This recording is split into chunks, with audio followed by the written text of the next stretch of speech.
What's up guys? Today we have a workout that we're going as far as possible. We're going to be working with a running clock, but that clock is going to be broken up in 3-minute segments. Within that 3 minutes, you need to complete 2 rounds with the reps increasing by 2 reps as we go through the workout. So 0 to 3 minutes, we're going to be completing 2 rounds of 10 reps for our push-ups and 10 reps for our jumping squats. Once we complete that, we're then going into our second lot of 2 rounds, but we're increasing those repetitions to 12. So we have 12 push-ups, 12 jumping squats, and that's going to be completed between the 3 and 6 minute mark, and then we're going 6 to 9 minutes. So what happens if you're a gangster and you're speeding through this? They say you get your first 2 rounds done in 2 minutes 30. Do you have to wait until that 3 minute mark? No, you just keep on going through, but as we get through that workout, you have to make sure you have 6 rounds essentially completed before that 9-minute clock ticks over. You can continue until that work is done within that time frame. As soon as we can't complete it, that's where you finish for today. For those of you that are really efficient in the movements, there's a couple of ways that we can upscale this and also scaling down to suit your needs. So if you're really strong at push-ups, we can start the reps at a higher rep count. So instead of starting at 10 reps, we can start the workout at say 14 repetitions, and then in our next window, we're then going to go to 16 and then 18 and go from there. Okay, or we can make it a little bit more challenging by using some plates and go into a deficit push-up. For those of you scaling for our push-ups, we can go up onto a box, so we can incline our height for our push-ups, or we can drop down to our knees. So let's have a look at what our standard of movements look like for today.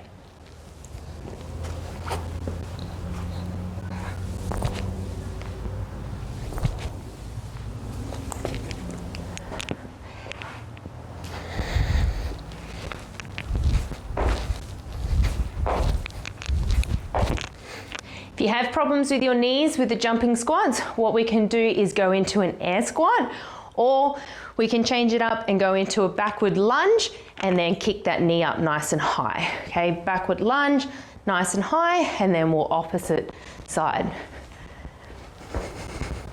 So I just completed 4 reps. Just the workout as needed, do whatever works for you. Let's get into our warm-up. All right, today's warm-up, we're going to go through a bit of a hip flow sequence. So find a spot down on the ground. We're going to start with our child's pose. So we're going to go knees out as far as we feel comfortable. We're going to sit back onto our heels. We're going to reach our hands forward and drop our head to the ground. Down here for a few seconds.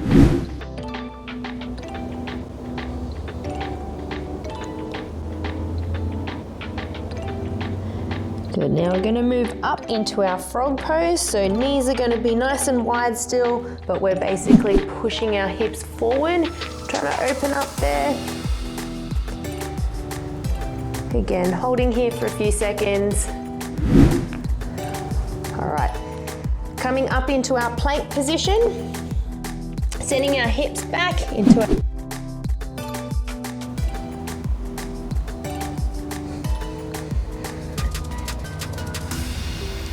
Good, back into our plank. I'm now going to bring my left leg through, up nice and high into my pigeon pose. Back leg stays nice and long. Just going to hold this position again for a few seconds. Hands back in front. I'm going to move back into my down dog.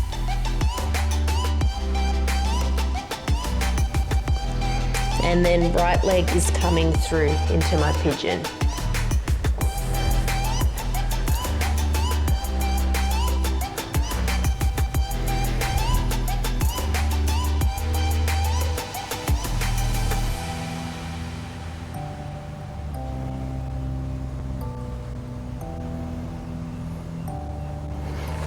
I'm then coming up on all fours. I'm going to get my right hand and extend it up.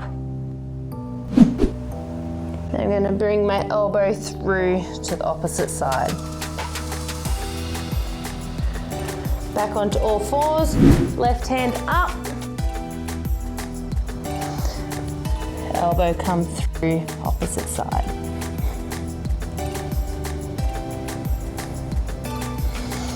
Good, we're gonna move through that for one more round, okay? So starting back in our child's pose, get your knees wide, sitting back on our feet, extending our hands forward.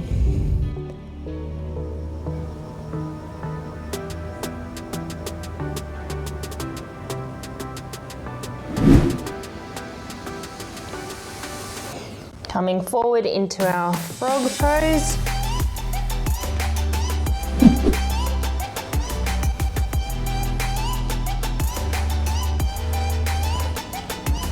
Up into our plank position, sending our hips back for down dog.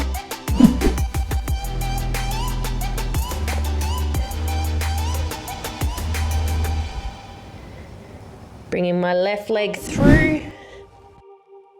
Back leg nice and straight for pigeon pose.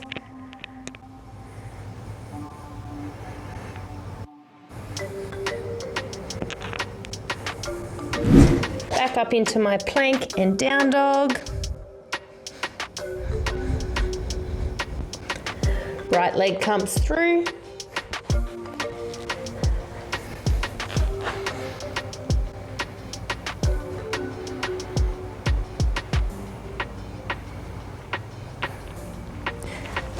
Coming onto all fours, sending my right hand up to twist, and then elbow through.